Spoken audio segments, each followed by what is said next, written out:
Welcome to the Romance of the Three Kingdoms podcast. This is episode 68. Last time, Liu Bei and his new wife, Lady Sun, decided to try to flee back to Jing province. So, on New Year's Day, they slipped out of the city of Nanxu while Sun Quan was busy partying with his officials. It turned out that the party was a great time to run away because Sun Quan got really hammered and passed out drunk in his private quarters. After the party broke up, some of the officials got word that Liu Bei and Sun Quan's sister had fled. By now, it was starting to get dark. These officials wanted to tell Sun Quan right away, but he was passed out and no one could wake him. And you weren't about to grab the Lord of the Southlands by the shoulders and shake him from his drunken stupor. So they let him sleep, and it wasn't until 7 o'clock the next morning that he woke up. When Sun Quan finally learned that Liu Bei and Lady Sun had left, he quickly assembled his staff. "If Liu Bei gets away, it will cause trouble sooner or later," his advisor Zhang Zhao said. "We must chase him down." So Sun Quan ordered two officers, Chen Wu and Pan Zhang, to lead 500 crack troops and go bring back Liu Bei. After the two officers set out, however, Sun Quan was still seething over Liu Bei's departure, so much so that he grabbed the jade inkstone on his desk and hurled it to the ground, smashing it into 1,000,000 pieces. "My lord," the veteran General Cheng Pu said, "even though your rage may shake the heavens, I don't think Cheng Wu and Pan Zhang will be able to catch Liu Bei." "They would not dare to disobey me," Sun Quan said. "Your lordship's sister has had a fascination with martial arts all her life," Cheng Pu explained. "She is severe, resolute, firm, and forthright, so much so that all the officers are wary of her.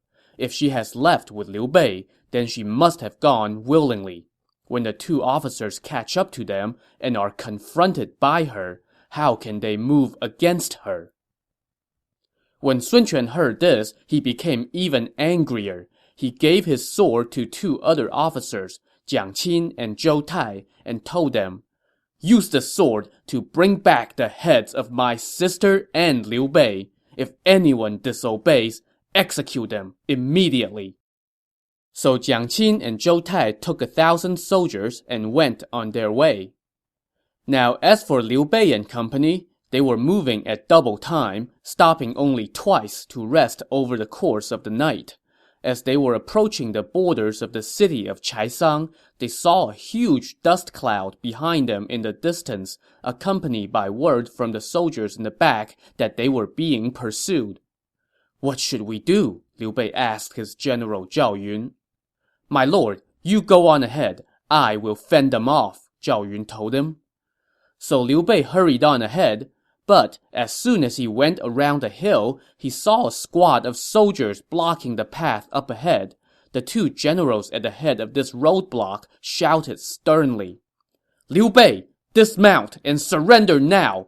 We have been waiting for you on Commander Zhou's orders." So as it turns out, Zhou Yu, who, if you would remember, was recuperating from his injuries in Chaisang at this time, figured that Liu Bei might try to make a run for it. He also figured that if Liu Bei tried to escape by land, the most likely route would be through here.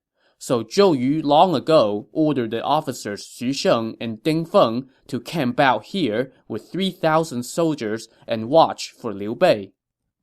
Liu Bei now turned around and asked Zhao Yun, "The path ahead is blocked, and we are being pursued from behind. There is no way out. What now?"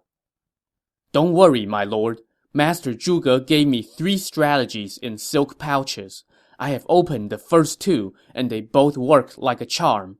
He told me to not open the third one until the situation is dire. Now seems the time to open it."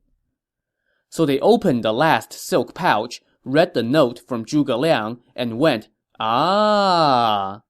Liu Bei then hurried over to Lady Sun's carriage and said, with tears in his eyes, "I have something that I must confess." "What is it, my husband?" Tell me everything." "When Lord Sun and Zhou Yu plotted to offer your hand to me in marriage, they did not have your best interest in mind. Their intent was to detain me and seize Jing province. Once they have Jing province, they would no doubt kill me. They were using you as bait. But even so, I risked my life and came because I knew you have a brave and manly heart and would have sympathy for me. Yesterday, I heard that Lord Sun was about to move against me, so I lied and said that Jing province was in danger as an excuse to get away. Fortunately, you stuck with me and have accompanied me here. But now, Lord Sun's soldiers are chasing us from behind, and Zhou Yu's men are blocking our path ahead. Only you can get us out of this. If you refuse to do this, then please kill me right here and now." When Lady Sun heard this, she became enraged. "Since my brother is not treating me like family, then how can I bear to see him again? I will take care of our present dilemma." So she told her carriage driver to press ahead, and when they approached the soldiers at the roadblock, she pulled up the curtain on her carriage and admonished the officers Xu Sheng and Ding Feng. "Are you two trying to rebel?" When they saw her, the two officers quickly dismounted, cast aside their weapons, and bowed in front of her carriage. "We would never dare to rebel," they said. "We were ordered by Commander Zhou to garrison troops here and wait for Liu Bei." "Zhou Yu, you traitor!" Lady Sun said angrily. "Dongwu has never mistreated you.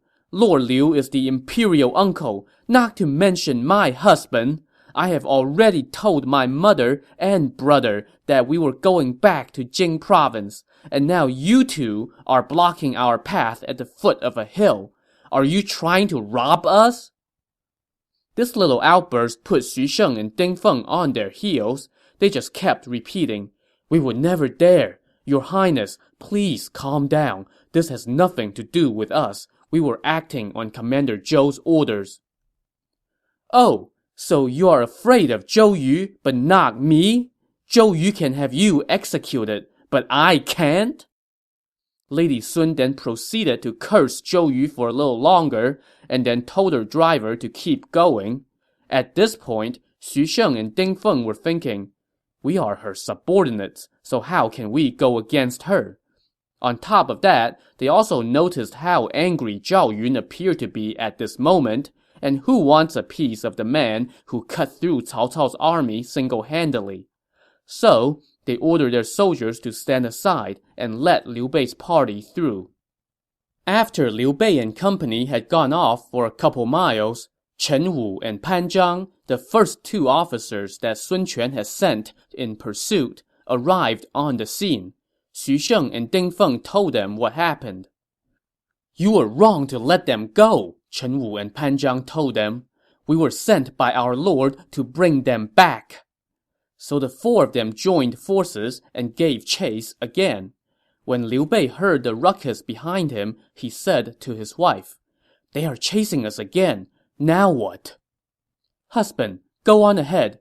General Zhao and I will take care of this." So Liu Bei took 300 of their 500 soldiers and went on ahead toward the bank of the river. Zhao Yun, meanwhile, stationed himself next to Lady Sun's carriage and told his men to spread out in a line, waiting for the pursuers. So the four officers caught up, and when they saw Lady Sun, they once again had to dismount and bow to her. "Chen Wu, Pan Zhang, what are you doing here?" Lady Sun asked. "We have been ordered by Lord Sun to come invite your Highness and Lord Liu to return." "You scoundrels! This is all your doing," Lady Sun said sternly. "You are trying to stir up trouble between my brother and me. I am married, and this trip is not an elopement. I have received my mother's instructions to return to Jing province with my husband.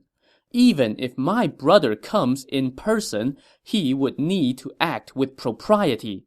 Yet, you two are coming armed to the teeth. Are you trying to assassinate us?" This tongue-lashing left the 4 officers staring at each other in silence like, "Are you going to talk back to her? 'Cause I'm not." They were also thinking, "She and our lord will always be brother and sister. Besides, she's got Madame Wu on her side. Our lord is a filial son, so he would never dare to go against his mother. If they kiss and make up, the blame is going to fall on the 4 of us. So why not just do her a favor and let her go? Besides, we don't see Liu Bei among her ranks." Also, besides, they saw that Zhao Yun was looking pretty ticked off and appeared to be just waiting for a reason to start knocking some heads together. The 4 Dongwu officers were smart enough to not give him that reason, so they uttered their apologies and turned around, and Lady Sun ordered her entourage to resume their journey. "Let's go see Commander Zhou and tell him about this," Xu Sheng suggested to his comrades. They took their sweet time debating this, and then they saw another squad of troops hurrying onto the scene. These men were led by the officers Jiang Qin and Zhou Tai, the 2 guys that Zhou Yu had given his sword to. "Have you guys seen Liu Bei?" Jiang Qin and Zhou Tai asked their comrades. "They came by here this morning. That was half a day ago." "Why didn't you arrest him?" Jiang Qin asked. When the other officers recounted what happened, Jiang Qin told them, "That's what Lord Sun was afraid of. We have his sword here, along with his instructions to kill his sister first, and then Liu Bei. If anyone resists, kill them on the spot." "But they have been gone for a long time. What should we do?" the other 4 generals asked. "His party is traveling on foot and cannot have gone too far," Jiang Qin said. "General Xu, General Ding, you 2 should go report to Commander Zhou right away and ask him to send his navy to cut off their escape route on water. The rest of us will pursue along the bank. Whoever catches them first, kill them right away. Don't listen to anything they say." His comrades agreed, and so they all went on their way. As for Liu Bei and company, they had by now put some distance between themselves and the city of Chaisang, and they were finally breathing a little easier. They began to search along the river bank for boats to ferry them across the river, but they found none, which made Liu Bei lower his head and mutter. "My lord, we have escaped from the mouth of the tiger," Zhao Yun said. "Now that we are approaching our own territory, I expect that Master Zhuge must have made preparations. Don't worry." But Liu Bei was also thinking about something else, too. He could not shake memories of the high life that he was living back in Dongwu, and he could not help but shed a few tears at being separated from that life. As Liu Bei sent Zhao Yun ahead to look for ships, he suddenly got word that, the giant dust cloud is back again. Liu Bei found a high vantage point to check it out, and he saw a swarm of soldiers speeding this way. "We have been running for 2 days," Liu Bei said with a sigh. "Both man and horse are exhausted, and now the pursuing enemy has caught up. We are doomed." In that moment of panic, however, they suddenly spotted about 20 small boats spread out in a line along the riverbank. "There are boats there," Zhao Yun said. "Let's board them and row across to the other side and then worry about our next move." So the whole entourage hurried over and began to board the boats. Suddenly, they saw a man clad in a Taoist robe step out from the cabin of one of the boats, laughing as he greeted them. "My lord, congratulations! I have been waiting here for quite a while." This was, of course, none other than Zhuge Liang, and all the passengers who were in the boats were actually soldiers in the Jing province navy. Liu Bei, naturally, was delighted. Moments later, the 4 Dongwu officers who were giving chase on land arrived on the bank of the river. But by now, the boats were out of their reach. Zhuge Liang pointed at them and said with a laugh, "I foresaw this long ago. Go back and tell Zhou Yu to not try seduction again." The Dongwu troops tried to fire arrows at the boats, but they were already out of range, and the 4 Dongwu generals could only look on in disbelief.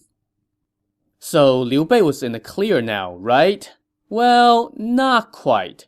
Just as his boats were making their way across, loud noises suddenly echoed across the surface of the river. They looked back and saw countless warships on their tail. Under the giant command banner was Zhou Yu himself, flanked by the generals Huang Gai and Han Dang. Zhou Yu's ships flew across the water and were closing fast. So now what? Zhuge Liang ordered his boats to pull up on the north shore. Once there, they abandoned the boats and took off on horse and carriage.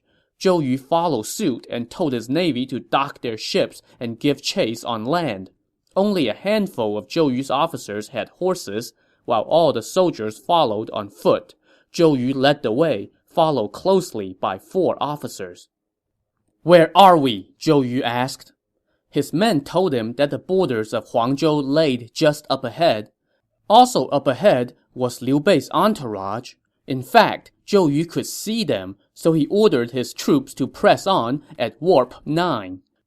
But their pursuit was suddenly interrupted by the sound of a drum, whereupon a squad of swordsmen darted out from the hills, led by Guan Yu. Startled, Zhou Yu turned and fled back from where he came. Guan Yu gave chase, and Zhou Yu spurred on his horse for more speed. Just then, 2 more squads of soldiers charged out.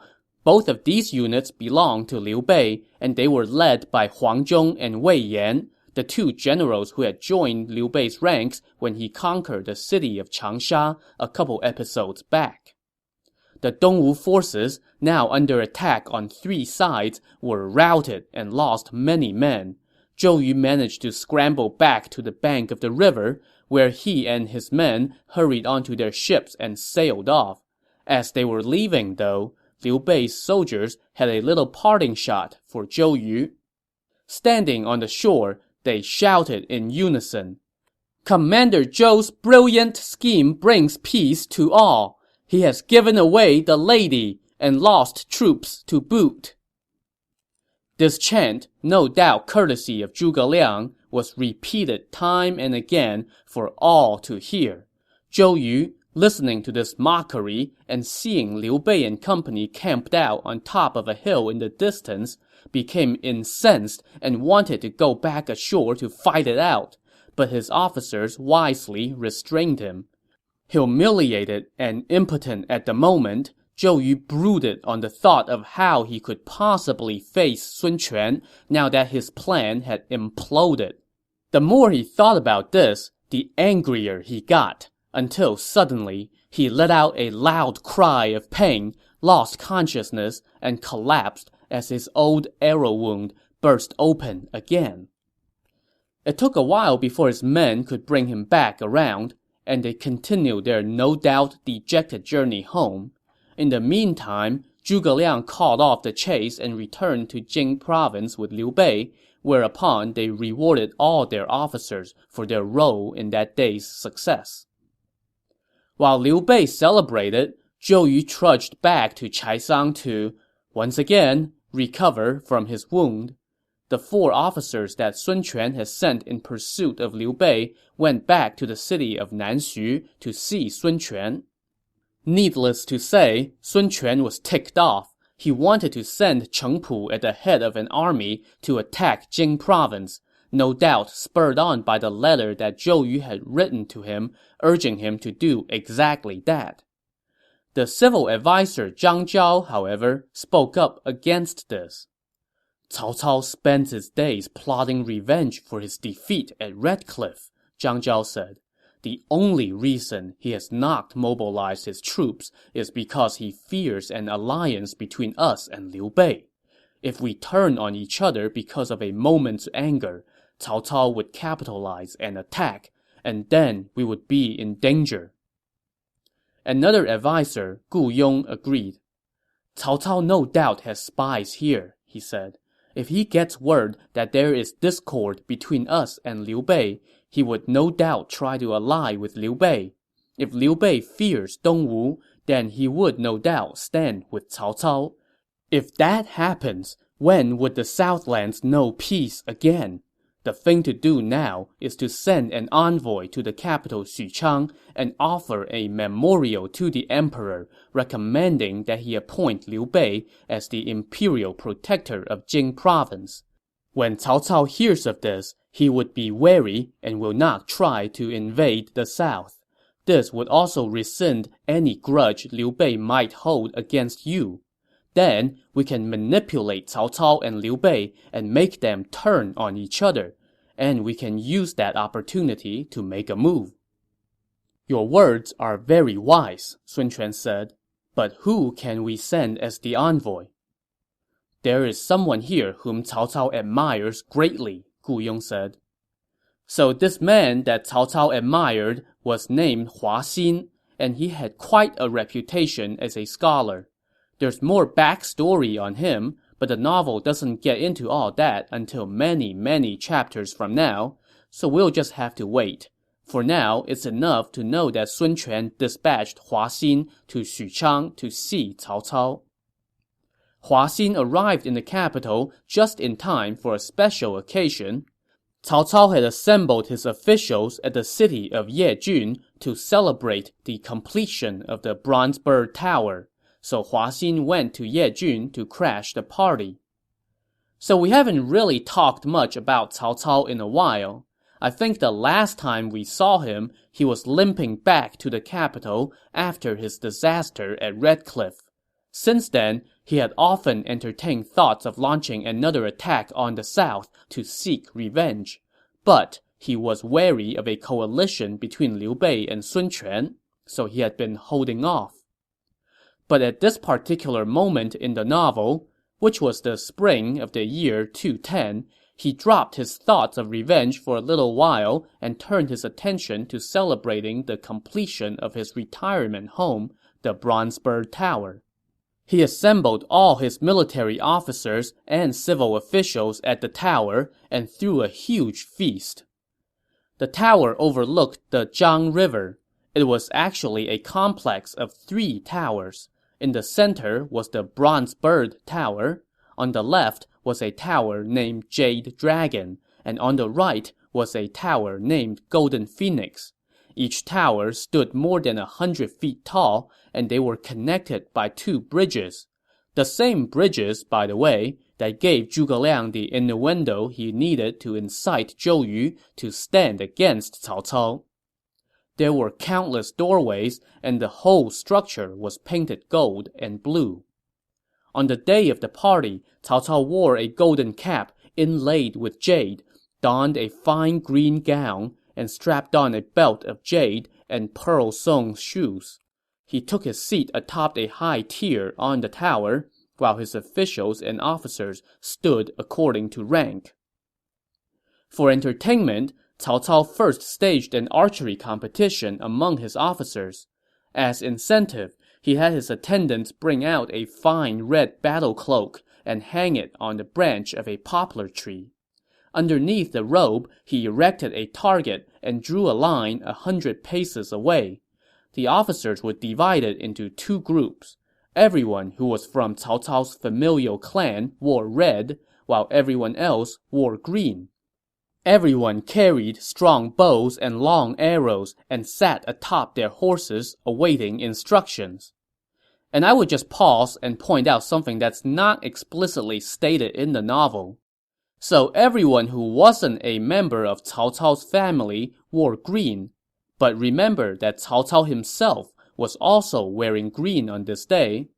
One could easily deduce that this was a rather crafty move by Cao Cao to show the officers outside his family the esteem in which he held them. So anyway, back to the competition. Cao Cao sent down these instructions. Whoever hits the bullseye will receive the red cloak. Whoever misses will be forced to drink a cup of water. As soon as the instructions were relayed to the officers, one young man galloped out from the group wearing red. This was Cao Xiu, a distant nephew of Cao Cao's. And a quick aside, in 2010, they actually discovered this guy's tomb, which is kind of cool. So anyway, Cao Xiu sprinted back and forth 3 times, then pulled back his bow and fired a shot that found the bullseye. So, huzzah! Drums rolled and everyone shouted in approval.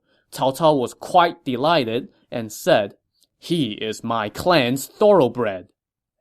Cao Cao was just about to instruct his men to give the cloak to Cao Xiu when an officer from the green group rode out and shouted, "Your Excellency should give the first shot at the cloak to someone outside of your family instead of showing nepotism to your own clan."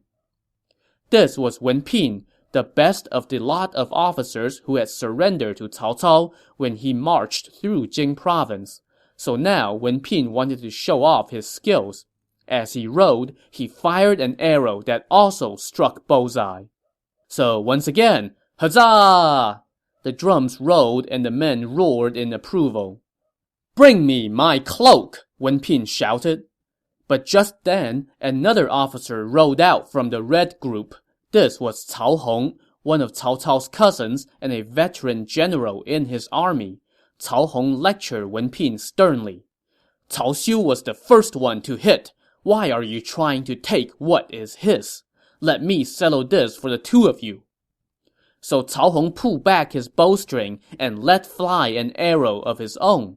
This shot also found the bullseye, and everyone cheered. So far, this contest hasn't exactly been a challenge to anyone.